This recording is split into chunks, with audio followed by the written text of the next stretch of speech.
মাত্র কয়েক সেকেন্ডের ভূমিকম্পে কেঁপে উঠল পুরো দেশ। 5.7 মাত্রার এই ভূমিকম্পে রাজধানী সহ সারা দেশে ভবন ধসে শিশু সহ 7 জনের মৃত্যু হয়েছে। প্রাকৃতিক এই বিপর্যয়কে কেন্দ্র করে কোরআন হাদিসে উল্লেখিত সতর্কতাগুলো আবারও আলোচনায় এসেছে। ইসলামী বর্ণনায় বলা হয়েছে, যখন পৃথিবীতে অশ্লীলতা, বেহায়াপনা, অন্যায়, অবিচার, সীমা লঙ্ঘন এবং বাদ্যযন্ত্রের উন্মুক্ত ব্যবহার বাড়বে, তখন মানুষ ভূমিকম্প সহ নানা ধরনের বিপর্যয়ের মুখোমুখি হবে। এমনকি সমকামিতার মতো বিকৃত পাপাচারের কারণে অতীতের এক জাতিকে আল্লাহ ভূমিকম্প দিয়ে ধ্বংস করেছিলেন।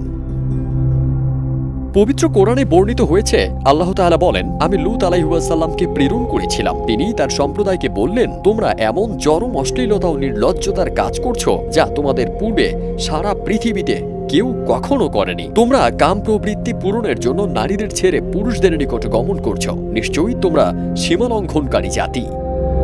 হযরত লূত আলাইহিস সালামের জাতি প্রথমবারের মতো সমকামিতার মতো বিকৃত কাজে লিপ্ত হয়। এর আগে কোনো জাতির ইতিহাসে এ ধরনের পাপাচারের নজির ছিল না। তারা আল্লাহর অবাধ্যতায় ডুবে গিয়েছিল এবং নবীকে নানা উপায়ে কষ্ট দিত। লূত আলাইহিস সালাম তাদের বারবার সতর্ক করেছিলেন, পাপ থেকে ফিরে আসার আহ্বান জানিয়েছিলেন, কিন্তু তারা নবীর কথা শোনেনি, বরং তার বিরোধিতা করেছে। এমনকি লূত আলাইহিস সালামের স্ত্রীও তাদের এই পাপাচারে সহযোগিতা করেছে। অবশেষে যখন সীমা লঙ্ঘন ও পাপাচার চরমে পৌঁছে যায়, আল্লাহ তাআলা ভোরবেলা এক ভয়াবহ ভূমিকম্পের মাধ্যমে পুরো জাতিকে ধ্বংস করে দেন।